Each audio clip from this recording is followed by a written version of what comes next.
Vatan bu men uchun tug'ilib o'sgan uyim, ota-onam, oilam, yaqinlarim, bolaligim o'tgan mahallam va eng avvalo tinch va osoyishta hayotimizning zamiri. Vatan deganda ko'z oldimga avvalo o'z yurtim O'zbekiston keladi. Shu yurtda yashash, mehnat qilish, uning taraqqiyotiga o'z hissamni qo'shish katta baxt va mas'uliyat deb o'ylayman.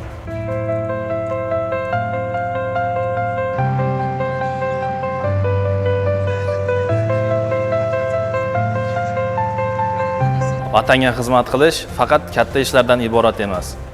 Har kim o'z kasbini halol va vijdonan bajarsa, shuning o'zi vatanga xizmatdir. Bojxona xodimi uchun esa bu vazifa yanada mas'uliyatli.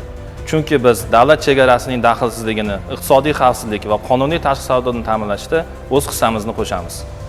Chegarada xizmat qilayotgan har bir xodimning vazifasi ortida yurt manfaati, xalq osoyishtaligi va kelajak avlod taqdiri turganini his qilishi kerak.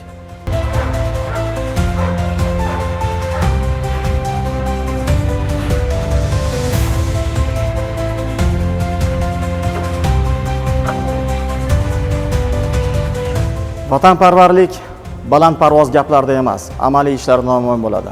Agar biz xizmat vazifamizga mas'uliyat bilan yondashsak, xalq bilan xushmuomalada bo'lsak, yurt manfaatlarini shaxsiy manfaatlarimizdan ustun qo'yadigan bo'lsak, ana shu haqiqiy vatanparvarlikdir. Kasb taqozosi bilan ba'zida qiyin vaziyatlarga duch kelamiz.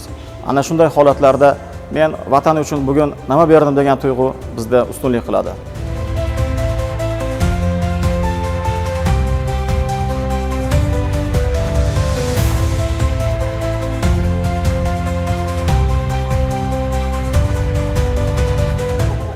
Yoshlar yurtimizning kelajagi. Ular vatanni sevishni, avvalo yaxshi o'qish, kasb-hunar egallash, ota-onaga hurmat, xalqqa foyda keltirishdan boshlashlari kerak. Yurtimizning ertangi kuni bugungi yoshlarimizning bilimi, dunyo qarashi va mas'uliyatiga bog'liq.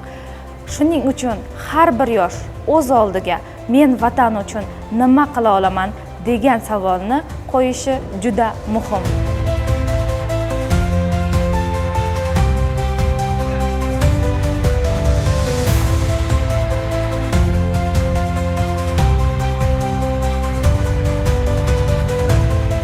Men bojxona xodimi sifatida o'z vazifamni halol va sidqidildan bajarish orqali vatanimga xizmat qilayotganimdan faxrlanaman.